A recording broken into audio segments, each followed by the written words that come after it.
আমার এই কাজটা করতে একদম ইচ্ছা করে না। সকালবেলা দেখা যায় কি আমারও অনেক কাজ করতে হয়, সকালে ঘুমের থেকে উঠে দেখা যায় কি দুপুরে সহকারে প্রায় সময় রান্না করে নেই। তো রুটি বানাতে গেলে আমার অনেক সময় দেরি হয়ে যায়, যেহেতু ছেলে মেয়ে আমার স্কুলে যায়, ওর বাবা ডিউটিতে যায়। দেখা যায় কি ভাত তরকারি ভাজি ভুজি সব করতে গেলে আমার রুটি বানানো হয় না।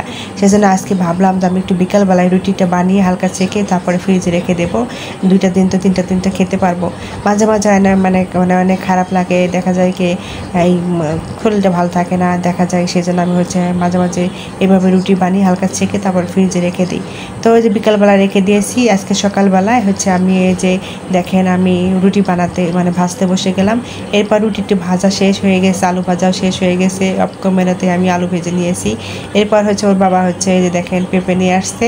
তো পেঁপেগুলো সকালবেলা আমি কেটে দিলাম।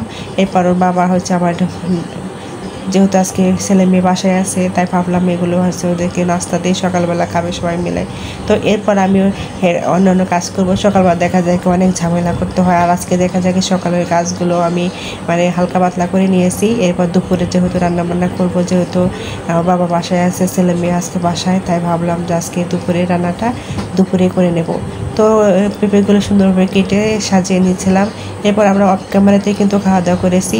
তো যাই হোক, এরপর ওর বাবা বাজারে গিয়েছিল, দুপুরের আগে বাজার থেকে এসে মাছ নিয়ে আসছে, আর একটা বড় একটা লাউ নিয়ে আসছে। তো আজকে এই মাছ নিয়ে আসছে, দেখেন আমি কতগুলো মাছ, অবশ্য মাছ আপনার ভাইয়া মাছগুলো কেটে নিয়ে আসে। মাঝে মাঝে আমি হঠাৎ করে ছোটো মাছ হলে আমি কাটি, ছোটো মাছ তো আর বাজার থেকে কেটে দেয় না, আমি নিজেই কাটি। আর বড় মাছগুলো উনি কেটে নিয়ে আসে আমার কাটার সুবিধার্থে, দেখা যায় কি।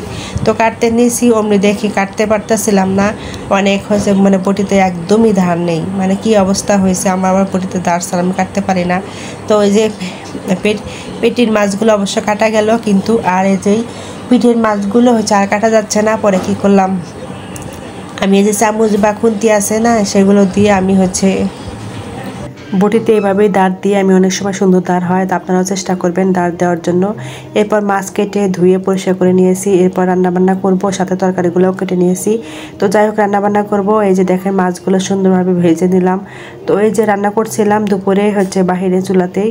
তো এই চুলাতে রান্না করতে করতে তরকারিটা মাছটা ভেজে নিলাম, ভাতটা হয়ে গেছে আগেই।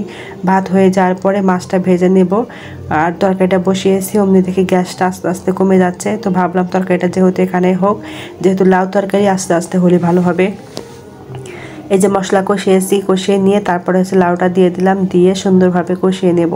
একটু ঢাকনা দিয়ে ঢেকে দিলাম যাতে লাউটা সুন্দরভাবে সেদ্ধ হয়। আর ঢাকা শহরের লাউ দেখা যায় কি যে বিক্রি করে যখন তখন পানি মারতে মারতে লাউয়ের সব সবজির একবারে কেমন জানি করে ফেলা, লাউগুলো সবজিগুলো সিদ্ধ হতে চায় না।